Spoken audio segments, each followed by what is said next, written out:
All right, guys, welcome. This is episode 2 of Baseball and Whatever. We've made it to number two. We've made it to our second milestone. We haven't given up yet, so that's good. I am Justin. This is Greg. You guys hopefully remember us from the second episode. We're going to talk about a lot of things this week. We got the Cubs looking like garbage again. Sunday night, now they're winning. I don't know what's going on with that. It's Tuesday night when we record this. We'll talk about the White Sox bullpen issues. We got some amazing, awesome Bears trivia and some QB stuff with the upcoming draft class. And then we'll kind of wrap it up after that. But Greg, go ahead. If you want to introduce our third person in the rotating chair here in the upper left-hand corner, go for it. Thank you, Justin. Well, as always, you can email us at baseballandwhatever@gmail.com. And we actually have some correspondence. How about that? We have an email. Great show, guys. Too bad I can't see your beautiful faces when listening to the podcast. Forever cemented in the history of podcasts is Greg's error on the perfecto. Yes, that is correct. If you listen to the last episode, Carlos Rodon threw the no-hitter while we were recording. And then I looked up the box score, and of course the hit by pitch on Roberto Perez did not show up. So I'm like, hey, perfect game, woohoo! And then as soon as we're hit recording, like, oh wait, no-hitter. But that's okay. So, but the lovely person that wrote the email is actually with us here today. He's a Cubs fan. He's a Bears fan. Sorry. He does accounting for a living, gives great tax advice. All his power tools still have cords. And he has a planet named after him in No Man's Sky. He's got a beautiful baby on the way, and his son is going to pitch in the majors one day. It's Vincent Francis Jankowicz, number 4. Vinny, welcome to Baseball and Whatever. Oh, gentlemen, how's it going? Good. We're like the 3 Musketeers. We have the 3 brother-in-laws on a podcast, right? Like, how cool is that? What can go wrong? We can all commiserate together about all the crap that is Chicago sports this season. But that's why we do it. Might as well put it on a video, right? Exactly. If we could only get paid to do this, we'd be set. But well, Vinny, thanks for hopping on. Hopefully you enjoy it, and we'll go from there. But all right, we'll jump straight into the Cubs. I know we got our little outline here. We have a ton of stuff to talk about. Last time we kind of started to look at the Braves series. That was very hit or miss.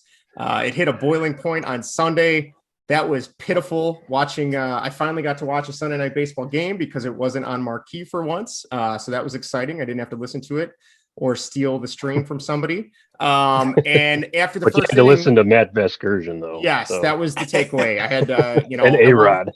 Wanted to gouge my eardrums out after about 2 innings, but that looked awful. I don't know what was, before we jump into tonight and some of the other stuff that's going on with the Cubs, what was your guys' take on Sunday night's game? It was pitiful all around. I could not find really any positive besides a few of the home runs, but even then it was just either home run or strikeout, and there was really nothing in between. I don't know, Greg or Vinny, whoever wants to start us off, go ahead. What'd you guys think about Sunday? Greg, I'll go really quick, Vinny. I actually stuck through the whole game. Watched it all the way to the end. I don't know, just really a beating. No, like I said last week, bad at bats. Not too much else to say about that, I guess. I don't know, Vinny. What about you? You got some good Cubs thoughts, I know. What you thinking?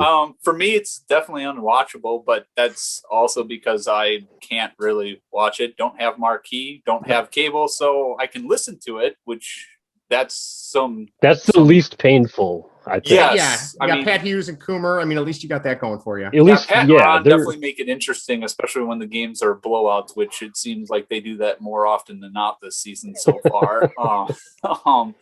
But yeah, it's like you said, it's either home run or nothing. And the way this pitching staff's built, they're going to have games where they're just going to get pummeled if they're not hitting the spots. And that Sunday game was just a perfect example of it. It was just, and then I don't know if you guys saw any of the broadcasts, but like hearing A-Rod just like eviscerate like the Cubs players, when he was talking about Baez, they went on like a 2-minute rant about like Baez and how it's golf swings. I think A-Rod said like, put away the driver and, get out your pitching wedge and, stop swinging for the fences. And it's like, yes, that's a great idea. Never thought I would agree with A-Rod on anything. But it's like, I think I texted you guys this the other day or this morning. I heard on the score, I think it was Matt Spiegel. He said Baez right now is in the top 8 in the league. It's swinging at pitches out of the zone, which I know, Vinny, you were surprised he wasn't that. He was at 8. I thought he'd be higher. I thought he'd be like number 1 or 2. We were thinking like 1 or 2, right? Yeah.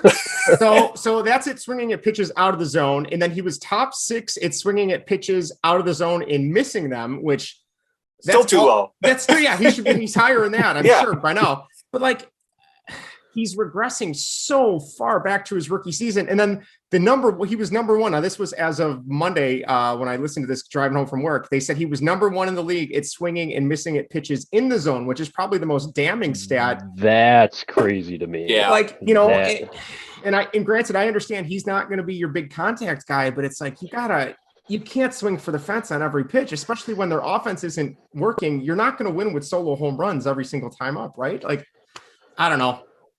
Would you extend him at this point? No. No, not at all. He's out of the 4 core guys, Baez, Bryant, Rizzo, and Contreras. He's the last on my list that I would expect them to try to sign, or if I was Jed, to try to sign.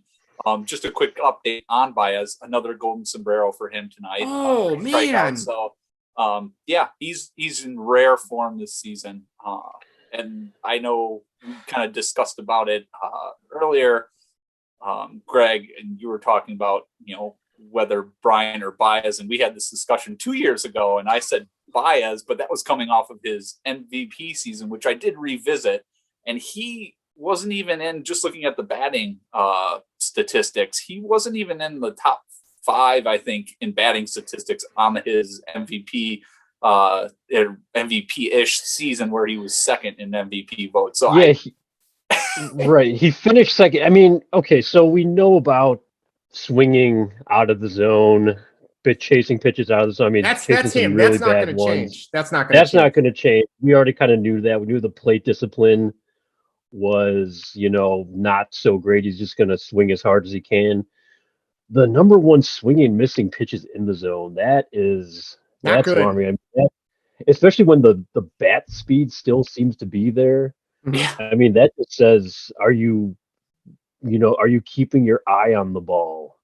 That's the alarming part to me. I know I said this 2 years ago, when Baez was, having the MVP type season, and I was still adamant because it was like, oh, let's, Baez, he's the best hitter on this team. He's the future. Let's extend him. I'm just like, that's all well and good, but I still think, and I still believe it, that Bryant is their best, if he's not injured, solid hitter. When he's not injured, he's not injured. Yeah. I'm just talking about overall injury is the big thing with him, obviously, but I mean, just as far as the best at bats, the best major league at bat is still Chris Bryant. Obviously, the injuries are there. I think he's coming around so far a little bit right now, but Baez is a little bit alarming to me. I don't know.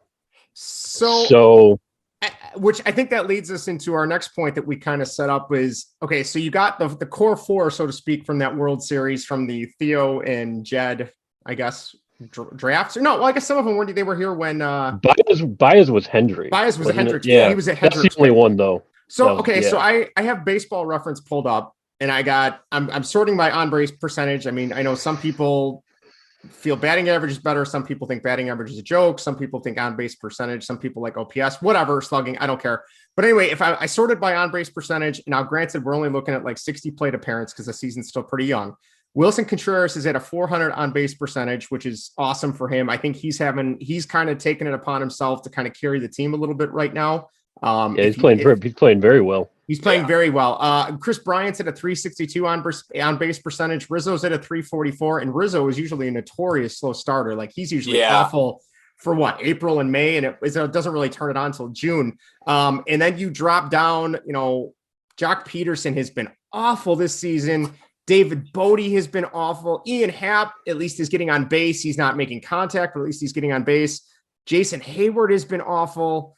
And then I'm trying to find where the heck did Baez go? Baez is batting 214, 267 on base, and a 460 slugging percentage, which that's not going to fly. And that's not worth extending. So like out of that core four, do you guys have a preference? Should they trade somebody? But I feel like all these guys' stock is going to be at the bare minimum, maybe except Bryant and Contreras right now. Like I really don't know, because I don't see them winning. I don't see that, even as bad as the Central is, I don't see them making the playoffs. If they do, it's because the other four teams in the division folded, if you ask me. But I don't even know.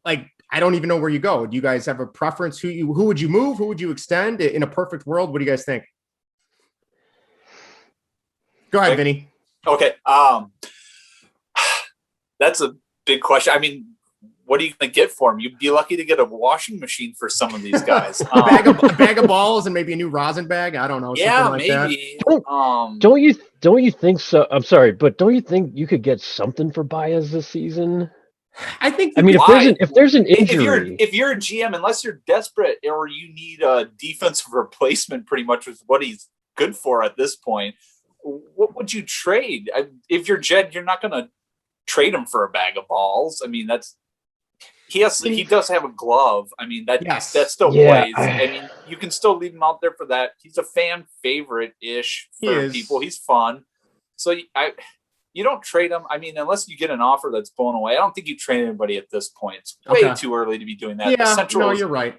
The Central is god awful this year. Well, it doesn't happen very often. In the Central, it seems like.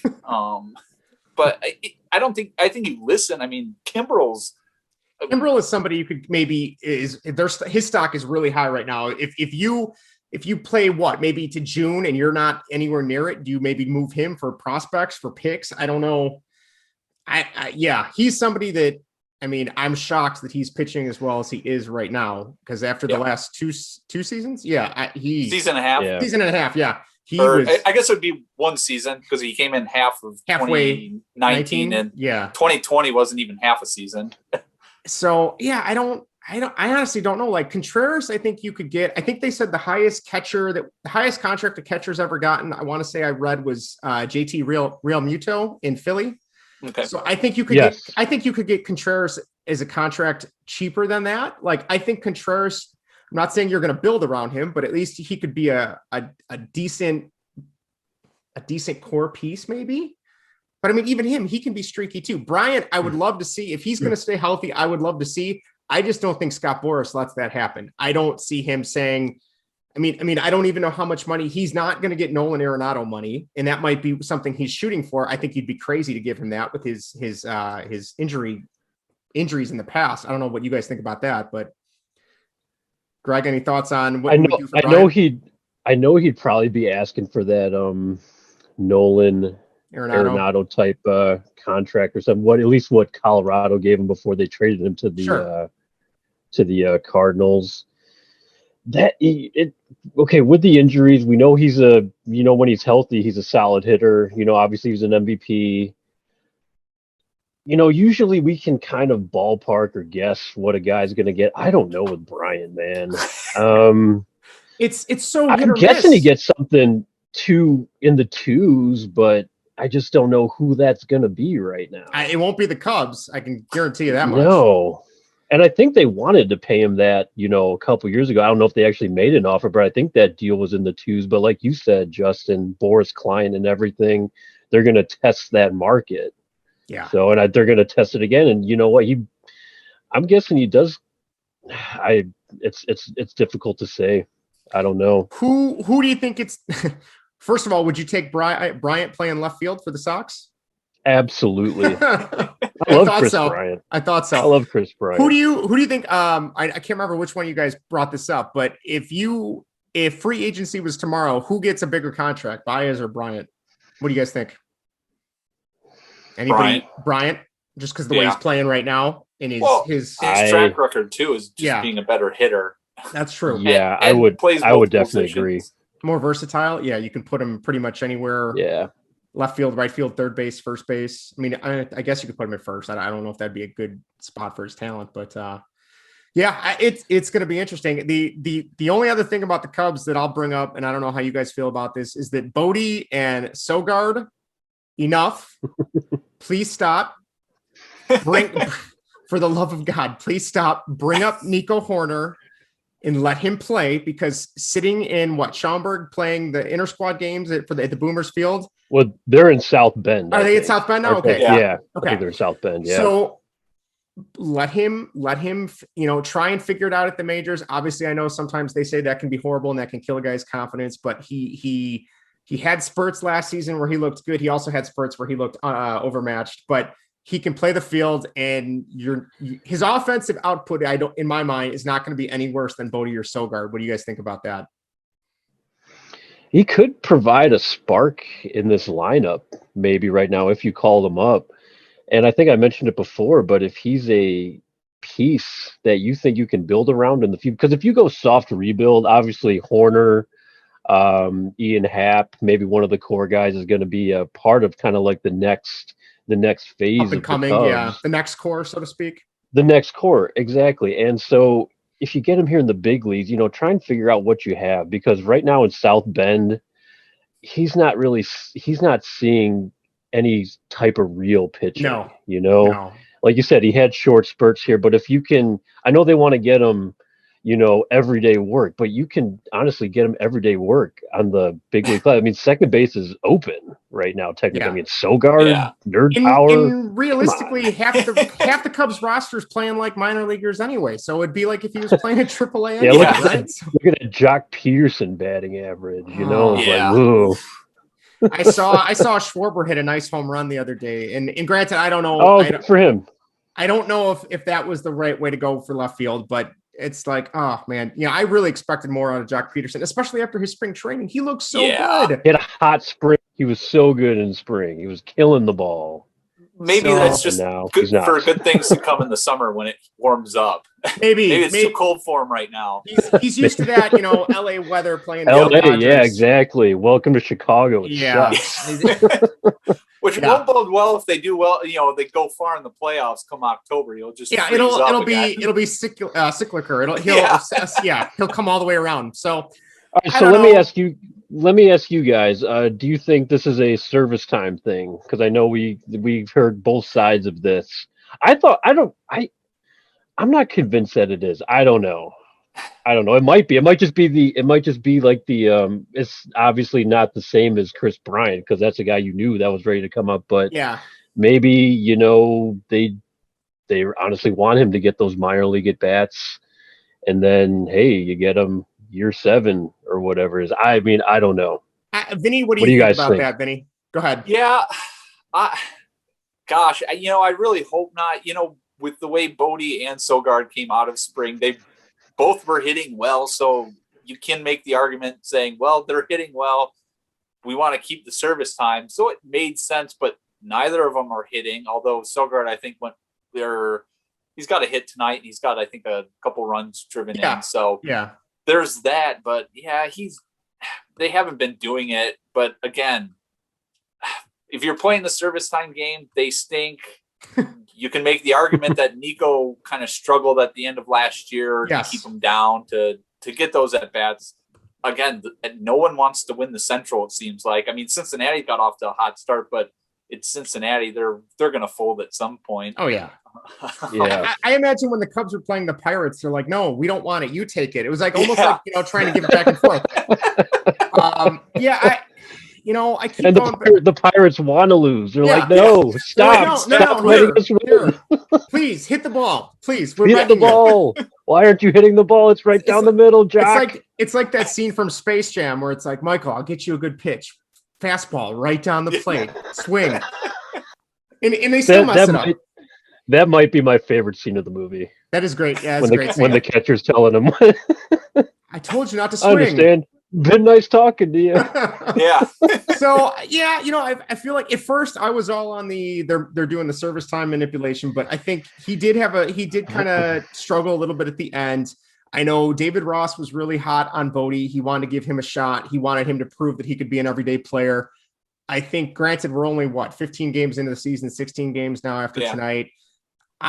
I think Bodie is a good platoon off the bench guy. I don't know if he's got the skills to be an everyday guy. And I like him. I mean, he seems like a decent guy from what I've seen. I don't know. I mean, no, I agree with everything you just said right there. Yeah. But I don't know. You know, maybe he's going to be to bring out a blast from the past. Maybe he's going to be like your Jeff Baker or your Nefi Perez, you know, like, oh, Jeff Baker. Oh man. Can fit in a pinch, can play a series if you need him to, but once you expect him to play every game in a week, it's going to start to wear out. So, you know, they say there's no crying in baseball unless you're a Cubs fan, and that's kind of where I've been at this season. So we will continue to see. They got 2 more games against the Mets. I know we mentioned earlier before we started recording that DeGrom pushed back his start, so the Cubs dodged that bullet. So now they won't get completely embarrassed on TV. They will only get partially embarrassed these next 2 games. Most and anyway, on that note, let's switch to something that's a little bit more positive, or at least from an outsider looking in, I feel like they're a little bit more positive than the Cubs. Let's go to the White Sox. Greg, what do you want to start off with the White Sox? Where can we start with the White Sox in Tony La Russa and his boys? Go ahead. All right, let's get the transactions out of the way. All right.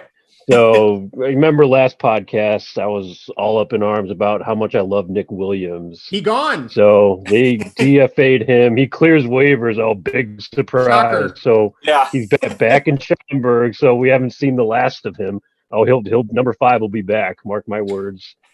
And then a couple other things. Cease is active again. Lynn is on the IL. He's got a little ouchies, shoulder neck thing. Yeah. Something at the fastball farm, no doubt. You know, just bales of hay or horseback riding, something like that. So yeah, he'll only miss 1 start. Zach Birdie was called up, sent down, called up, and now he's been sent down again. And that's okay. He's a local guy too. He's from Illinois, I think. Oh, I didn't know that. Okay. And he also can't throw strikes. The Cubs might be able to use him if he wants to come to. He is all yours. He is all yours. Jonathan Stever, bullpen guy, called up and then sent back down like 24 hours. Didn't even have a chance to get his belt on, I don't think. But he's the really quick on him. I don't know if you guys are familiar with Stever. Mm-hmm. He always comes up in trade talks for the White Sox. He's their number 7 prospect. So if the Sox make a deadline move for a bat or something, in the summer, don't be surprised if you hear that name, Jonathan Stever. Okay. If not, I definitely think he'll be with the club consistently sometime this season. Nice. I'm pretty sure. So we'll just kind of keep an eye on him. He's a tree. He's got good stuff. So he's a guy like watching pitch. So and then the other thing I had was it's a very confusing player on the White Sox. His name is Jake Lamb. I don't remember this guy. He was a great ball player in Arizona. Mm-hmm. You know, he hit. I think he might have been an all-star one year, something like that. And then last year ended up with Oakland, and then he couldn't make the Braves because Pablo Sandoval took his spot or something like that. So that's not a good sign when Pablo. No. Although he's with the Braves right now. He's doing well with the Braves. Mm-hmm. I think he hit a home run or something the other day. I think so. Maybe not. Yeah. Right. He did. Okay. Good for him. But we got Jake. So it's interesting because here's a guy. He played left field the other day. Never played left field before. I know the White Sox are trying to figure out left field between Vaughn and Leori. They got Jake Lamb thrown out there now. So Adam Engel's coming back. Billy Hamilton's coming back. So it'll be interesting to see what, they do with him. Maybe with Engel coming back in a few weeks, they send him down or try to DFA him, try and clear through waivers. Sure. Because I hate to say it, but if a guy like Moncada goes down, like, we're going to need Jake Lamb as much as it pains me to say, but because he's a third baseman. So, I mean, I feel like he's one of those guys. I mean, he's a Tony guy because he was there when Tony was in Arizona. Yeah. Yeah. Oh, So Arizona, that's a guy, right? That's just kind of a good guy to have around. But I think we just can't find him anywhere to play right now. I mean, that's a big thing. He was kind of like an emergency Eloy replacement, just an extra left-handed bat off the bench. So we'll see what happens to this guy. I don't know how much you've been paying attention to him, but he's just an interesting kind of bench piece for the White Sox. I gotta think, don't you think Rick Hahn's kind of constantly monitoring to see what else he could get to replace the left field hole they have right now? Like, I would think so. Yeah. I mean, I would hope. I mean, he seems like a guy that's constantly monitoring, whether it's the waiver wires, making calls. I mean, even if you get somebody that's only got 1 year left on their deal, I mean, when Eloy comes back, I don't know if Eloy is the right idea for left field, but no, at least have somebody, but it'll be interesting. Right. Eloy's not the right choice, but the problem is he's dumb out there. And I think you've said that before, Vinny. Like, he just plays stupid left field. Like, he collides with players. Yeah. He breaks his arm, he tears stuff. Well, just the way hanging on the he wall. hurt himself. Like, what is he trying to do? Dunk on the wall out there? Just in like spring training. Yeah, just let it go. Drove me nuts. Give yourself a break. We all know you want to try hard out there. Just give it up. Like, just let it go. No one's going to fault you for why didn't he try it in spring training? I would be perfectly fine if he just stood out there. Yeah. Just don't get hurt and then just have Luis run it down. It'd be like the kid in Little League in left field, like picking daisies, blowing the daffodils and stuff like that. Yeah. But right. He's a guy. He's got so much potential. You don't want him to spend that much time on the injured list, right? No, we need the bat. That's what we need, the bat, and we need it in the lineup. And I think we're missing it because, I know I was big on Vaughn, still big on him, but he's clearly struggling. So, and he's out of position. He played first base today for like the first time I think this season, which is his natural position, which he's pretty solid. He was pretty good in left field too, but the bat's just not there right now. He's figured out major league pitching. So with Adam and Billy on their way back, don't be surprised if he's in. I'm thinking he might actually be in Charlotte in May. Sure. I don't know if you guys have heard anything about that or have a thought on that or anything. No, I mean, I'll be curious to see what they do. I mean, it's funny when I listen to the score on my lunch break, the amount of times that I've heard Bernstein or Lawrence Holmes talk about how the left field is just a gaping hole right now. And if Engel can come back and take it over, maybe that does the job. But I mean, even that's not necessarily left field isn't his at normal position, right? For Engel, or is it? Well, Engel's a center fielder. And he's a really good center fielder. So I have no problem with him in left. Engel had a really solid bat.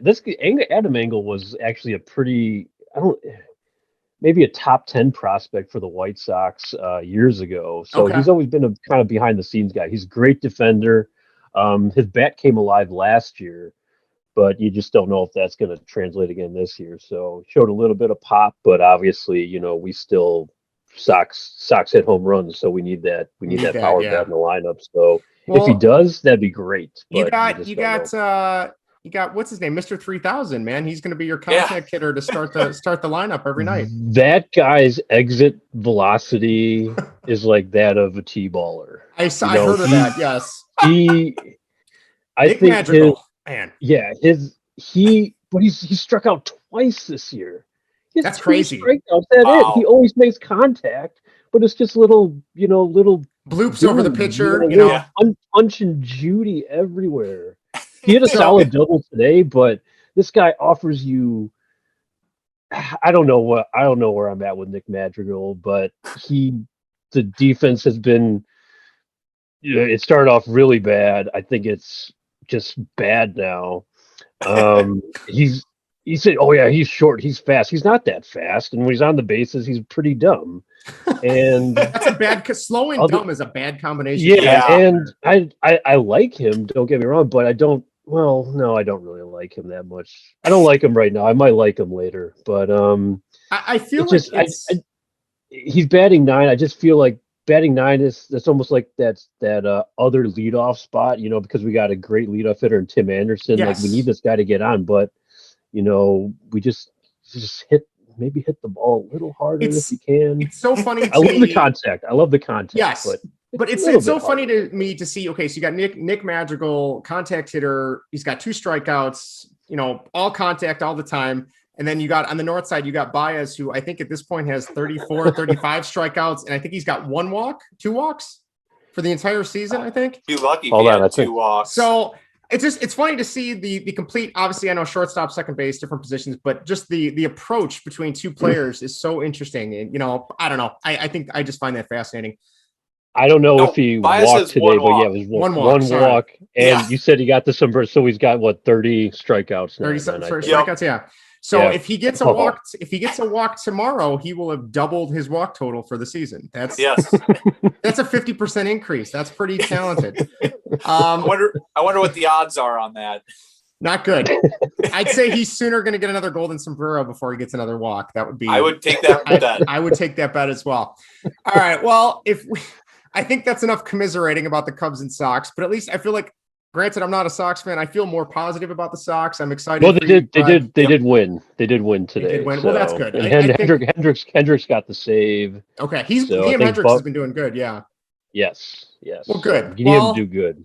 Here's to more improvements for the Sox fans. Hopefully, they figure out left field once they get some bodies back. But all right, we will jump to around the league. I know there's a couple stories from the MLB that we wanted to talk about. I know I saw somebody mention that Jay Bruce retired. In terms of me, whenever I think of him, I just think of him as a consistent Reds player, not somebody who I thought was a superstar, but he also wasn't a bum. He was just consistent overall. Somebody you'd like to have on the team.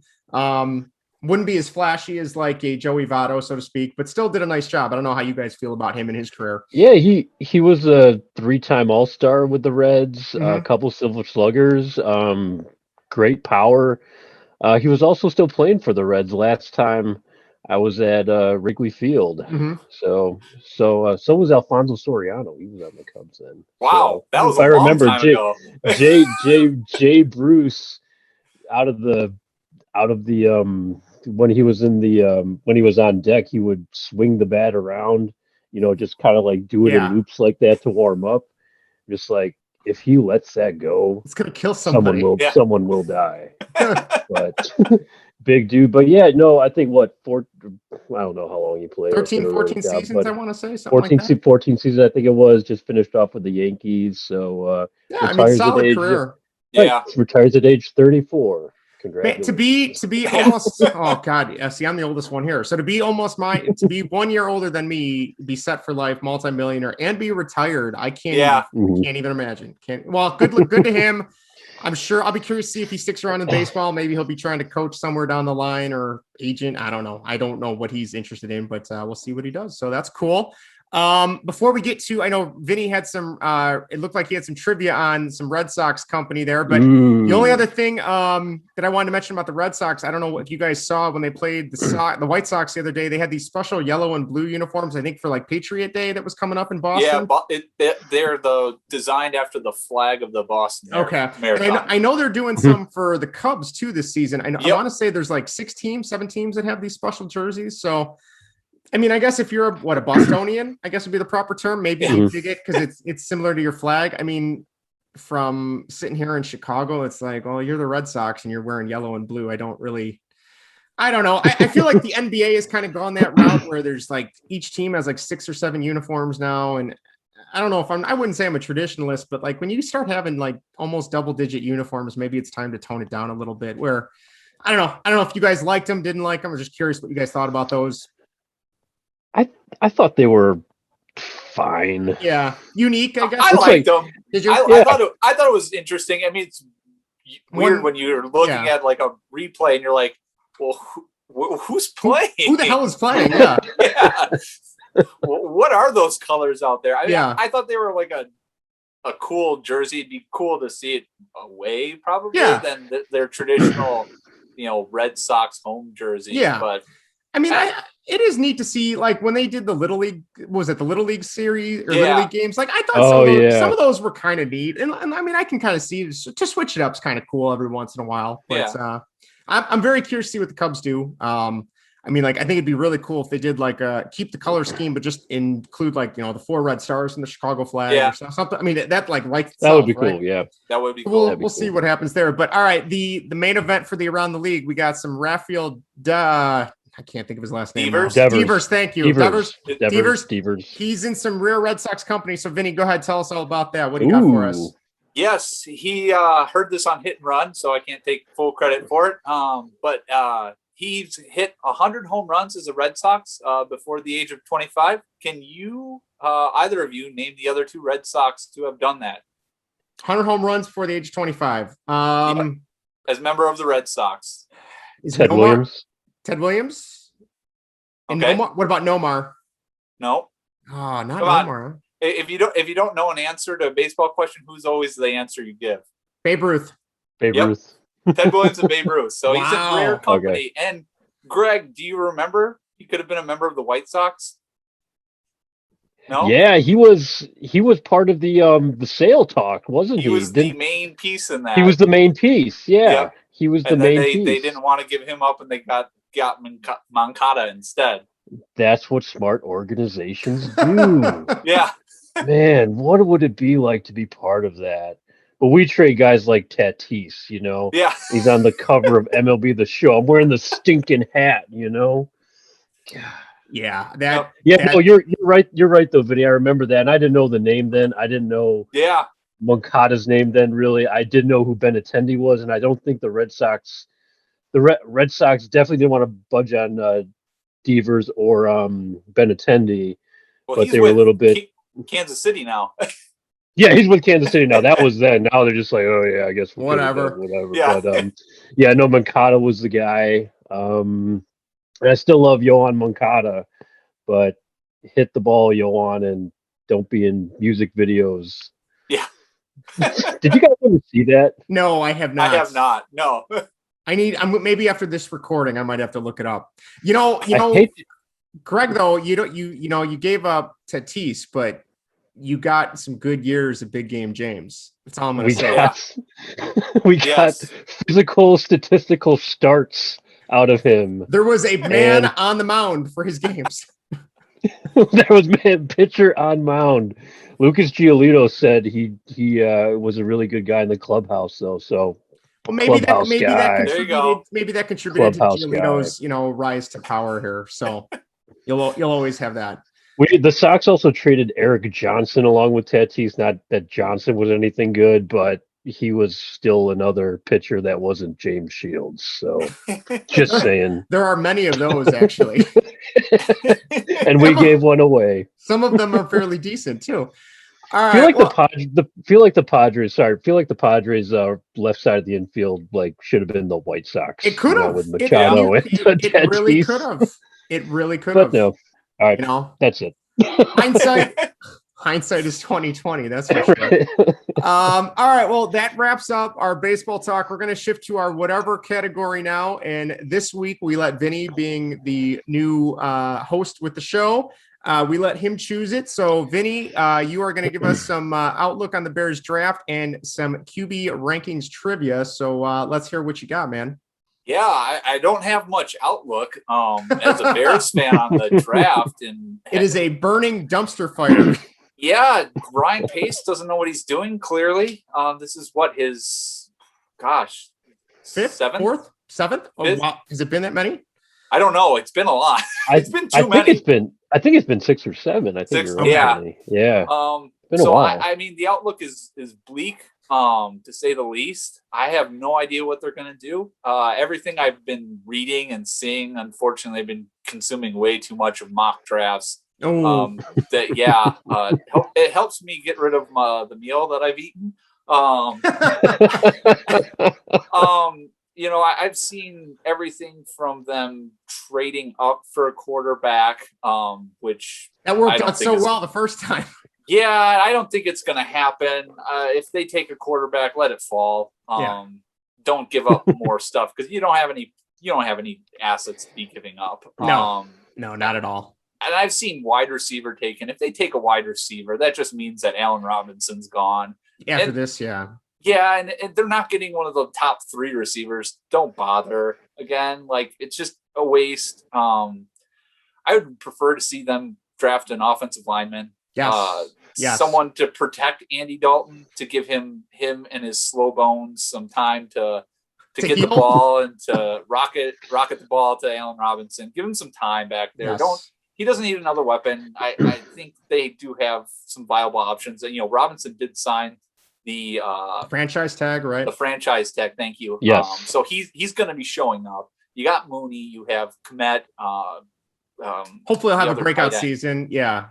Yeah, and Graham's sticking around. He wasn't a cap casualty, which I don't know why. Maybe he's a good mentor, so you got the coaching aspect there. So I think they got enough weapons on offense. You just need to give Dalton some time. And I think whoever comes in after Dalton, quarterback from this draft most likely, will also need time because you don't want what Mitch went through last year and Foles went through last year, because that was just painful to watch. I can only hope that after this season that Pace and Nagy are jettisoned from Chicago into space and we never have to say their names again, because I will admit I bought in. I remember sitting in my classroom listening on the radio during my break, and it was the Nagy conference, and I'm like, oh man, this guy's coming from Kansas City. He's got Andy Reid as his mentor. This is amazing. We're going to get a good draft pick for the QB. And then that was probably the most excited I was in the last decade for Bears football, and it's just been a slow decline into mediocrity ever since. So, let me ask. That ended a lot quicker than my excitement. Mine ended on the double doink. Oh, yeah, that's true. That's true. Let me ask you, Vinny. I agree with you on taking O-line for their, was it 20th overall they have? What if they went defense? What if they went with one of these hotshot cornerbacks to kind of replace Kyle Fuller? What do you think about that? Yeah, I mean, it's a need. So it's not like they're, doubling down on something they don't need. I think it's a viable option. I've seen that as well. And I would be okay with that. I mean, they do need guys on the outside to stop. I'm not really high on, was it Trufant that they signed from the Lions? Yeah. Not really big on him. I mean, he seemed like he's already peaked. He's on the downside of his career. I know they had some young guys that they brought in. The CFL guy, like the all defensive player, a cornerback from the CFL last year, and he got hurt during training camp, I believe, and never saw. Did Mark Trestman recommend him? No, I hope not. I don't know. He doesn't do Dr. defense. Dust? He's the quarterback guru. Yes. So they had some younger pieces there that never played.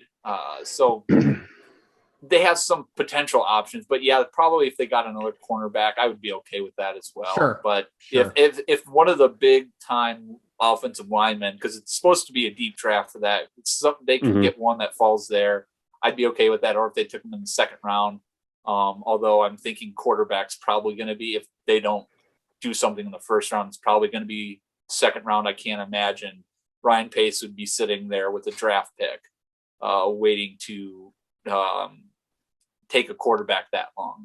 I can't imagine him waiting that long to take a quarterback. So he's going to do something, if not in the first round, something shortly after, I would assume. But I just it's Ryan Pace. Who knows? He's a wild card. He's a wild card. Like I just feel like if they do draft a quarterback, whether it's a third round, fourth round, fifth round, I wish they would not have said Dalton is our guy. I wish they would have at least had a competition to see. Can whoever they draft, even if it's in the third or fourth round, if they find a gem, can this guy outperform in training camp and win the starting job? But no, instead they gave Dalton $7-8 more million than he made last year when he didn't play that well last year. And they said, come to Chicago. So what? You don't like the Red Rocket? No. If you would have said Andy Dalton from like 7-8 years ago, I said, yeah, okay, I'll give it a shot. But now after his season in Dallas, when Dallas is arguably probably a better team than the Bears. Yeah. No. Pass. Hard pass. All right, Vinny, I got a quick scenario here. I'll get your opinion on. Say the 49ers take Mac Jones, with, I think they have the third pick. If Fields and Lance fall past 10, I'm not saying they will, but if they do, if Fields or Lance fall past 10, do you go up and get any of either of those guys? Justin Fields probably. I don't know. Trey Lance I don't think he's he's a mystery, an enigma to me, and I think the scouts. I mean, he's got talent. Watching the film on him, the ball just flies out of his hand. It's there. The talent's there. But he's the youngest of all these QBs, right? What? He's the youngest of all these quarterbacks in the draft. Yeah. Yeah, and he's played the least amount of games too. He's played the least. Yeah. At least the top 5, he's played the least amount. He's only played one full season. I think he played a game last year, and he was not good, but it was probably due to not having like a full off season with COVID. So, I'd take Justin Fields. Just kind of his body of work in college was, I think, a lot better than Trey Lance's, and he played against better competition too.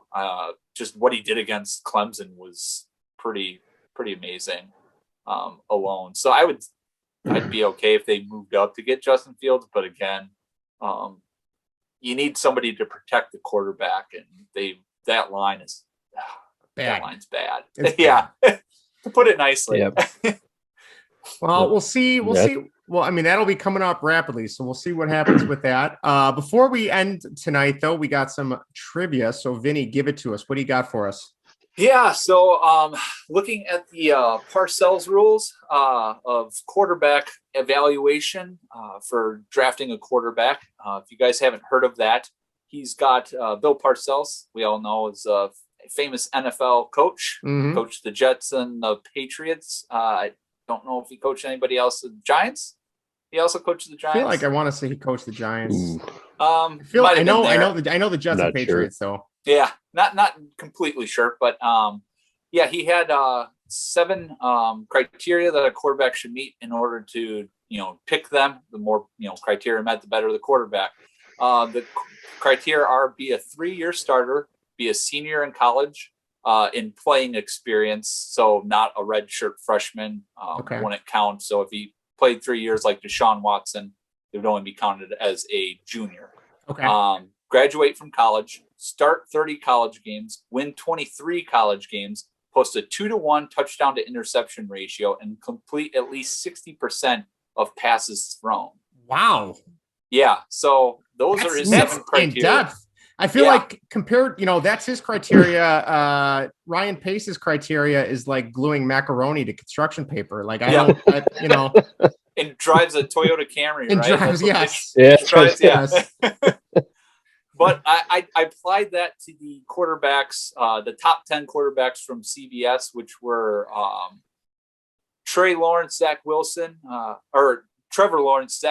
Trey Lance, Justin Fields, Mac Jones, Kellen Mond, David Mills, Kyle Trask, Jamie Newman, and Felipe Franks, one of my favorite names in the draft of quarterbacks. And I applied it to them, and surprisingly, or I should say not surprised, Trevor Lawrence had met 6 of those criteria, and he was number 1. But also, the surprising thing, tied with Trevor Lawrence, was Kellen Mond and Felipe Franks. They both had number 6. Wow, I would not have guessed that. Yeah, and I didn't know that, but Kellen Mond was the guy that I'm hoping that the Bears draft at quarterback, just from what I've read. So I was kind of surprised to see him that high. With 4 criteria met, we have David Mills, Kyle Trask, and Jamie Newman. So we're still missing the rest of the field of the top 5 quarterbacks. Then we have Zach Wilson and Mac Jones. Both have 3 of the criteria met. And Trey Lance and Justin Fields only have 2 of the criteria met. So some of those, like the start 30 games, win 23 games, maybe Justin Fields gets that without the COVID season. Who knows? Trey Lance wouldn't get that with, having a full season probably anyways. Take that for what it is. But I also did it against some historical data and looked at it just to see how accurate it was. So looking at 4 current quarterbacks, I kind of went older and younger generation. So I have Rodgers, Watson, Brady, and Mahomes. Okay. Can you guys put them in order? And now 2 of them do have the same criteria met, the same amount at 5. So it's 2 at 5, 1 at 3, and 1 at 2. So if you guys can put them in the right categories, you win. Sorry, Vinny. Can you say that one more time, Vinny? Is it Rogers, Watson, Brady, and Mahomes, correct? Okay. Yep. And so, then it's Rogers, 5 Watson, criteria Brady, met by 2 of the quarterbacks, 3 criteria met by 1 of the quarterbacks, and 2 criteria met by only 1 of the quarterbacks. All right. I'm going to start backwards. I feel like Brady was a late round pick, right? So I'm going to say Brady only met probably, was it 2 of the criteria? Was the bottom one? Does that sound right? Was it? Are you? Is that your answer? I'm gonna say Brady is at the bottom. That's my answer. All right, and then I'm gonna go. Okay, so Brady's at the bottom. I'm gonna go.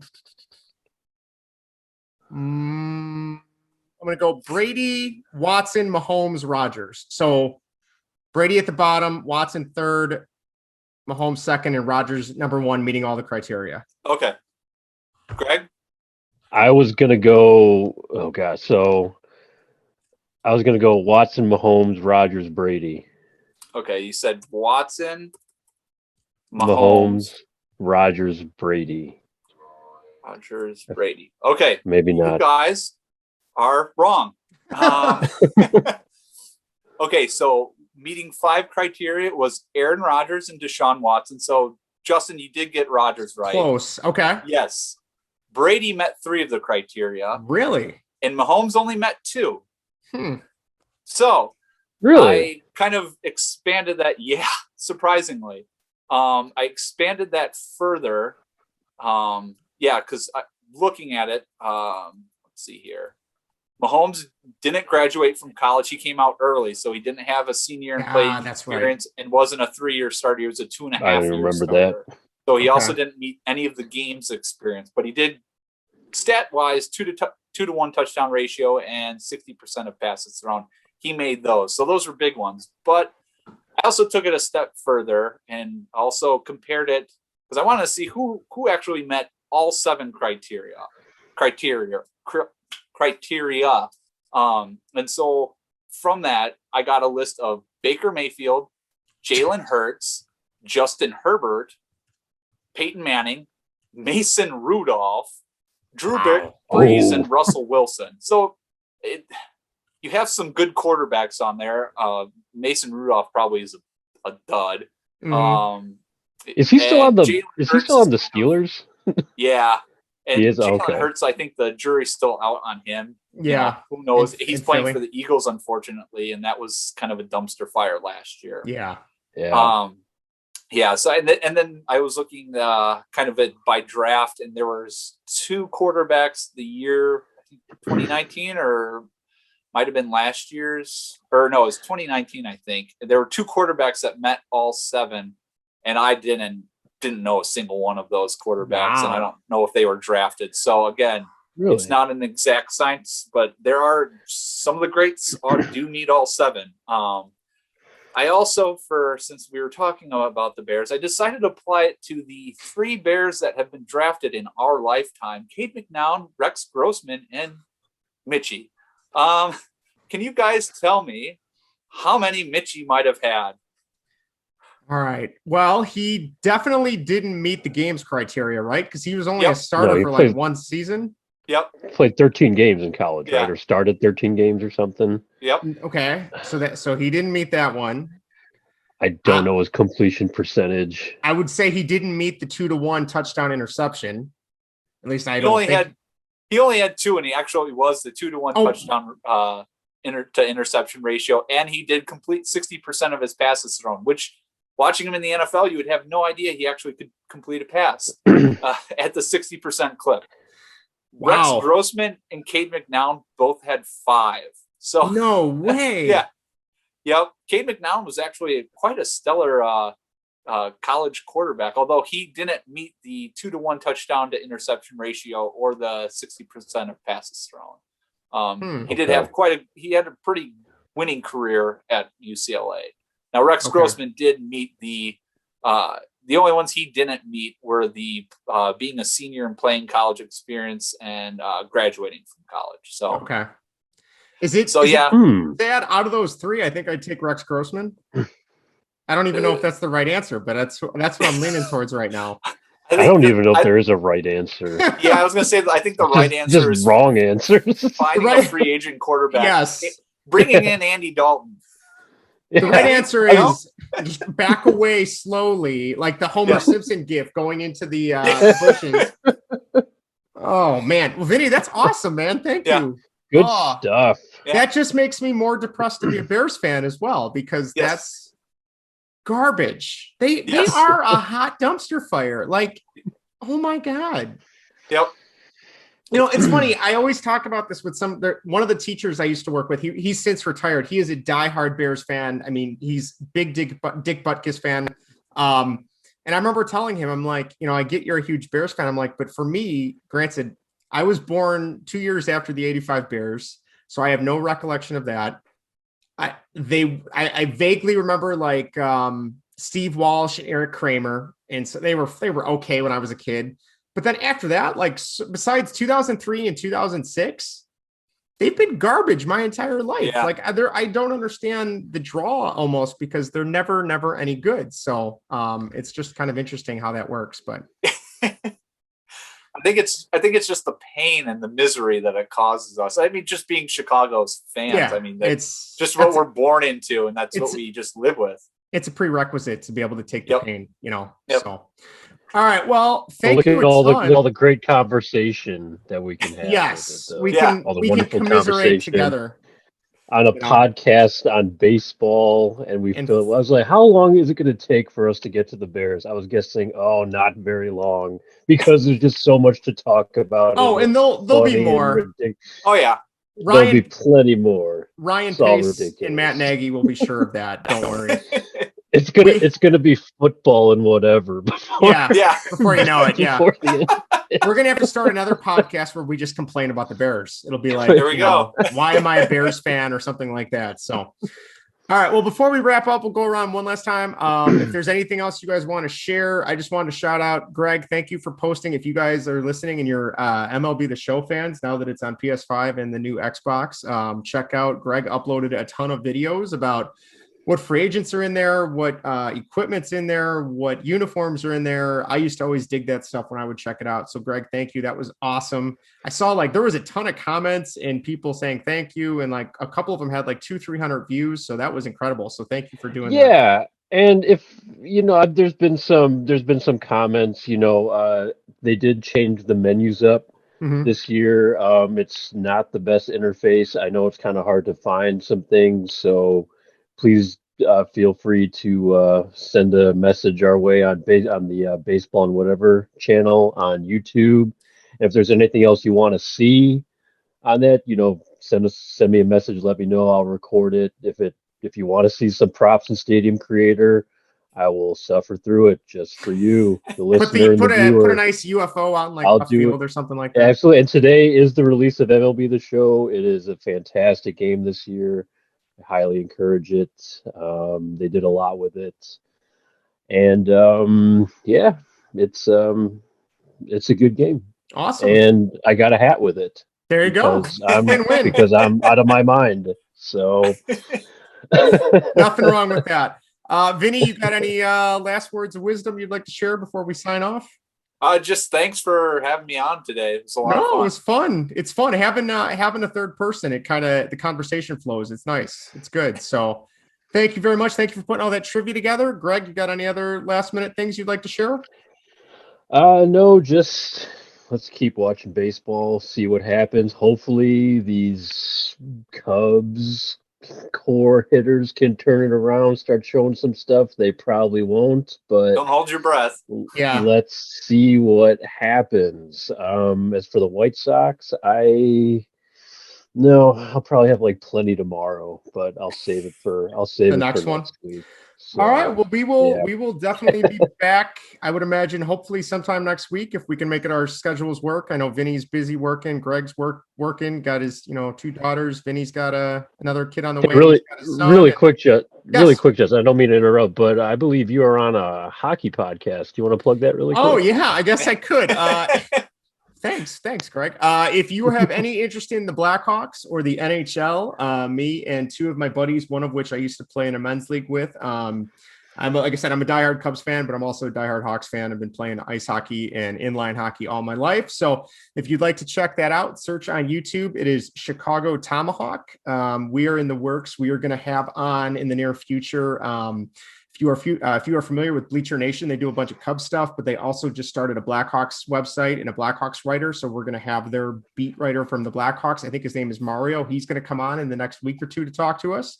And we also just talked to, if you are XM subscribers, if you know Boomer and Jake Hahn, they have the afternoon show. I got done talking to Jake Hahn yesterday. He's going to come on from Toronto and talk to us about the playoffs in a couple of weeks. So we're pretty psyched about that. And we got a couple other things in the hopper that hopefully will work out. And now I just got to figure out how I can get baseball guests on here too, so we can kind of amp it up too. I see you're hard working on it on Twitter right there. So I'm trying. You're trying. If there is anybody at the Score, I will shout out Chris. I reached out to Chris Ranji and Jay Zawoski and Lawrence Holmes and everybody else I could. So if you want to come talk to 3 guys from Chicago and Wisconsin about baseball, and then you can pick the second category. That's fine with me. We are always welcome. We are growing, and hopefully we'll continue to grow this channel. So yeah, the Blackhawks one is Chicago Tomahawk. I think the Twitter handle for that is Tomahawk Chicago. If you want to reach us out at baseballwhatever@gmail.com, feel free to email us. We'll read your comments, and if you're like Vinny, we'll have you on. And then our Twitter handle, I tweaked it a little bit so it was easier to find. Our Twitter handle for the show is now just baseball and what. So you don't have to try and spell whatever differently now. It's just at baseball and what, all one word. Feel free to add us, because then we can kind of reach out and chat to everybody. So thank you again for listening. Go Cubs if you're a Cubs fan. Go Sox if you're a Sox fan. And if you're a Bears fan, Go nowhere. Go nowhere. Walk on a short pier. Yes. So take care. You guys have a great week, and we will be back in the near future. Take it easy, guys. Bye, guys. Thank you.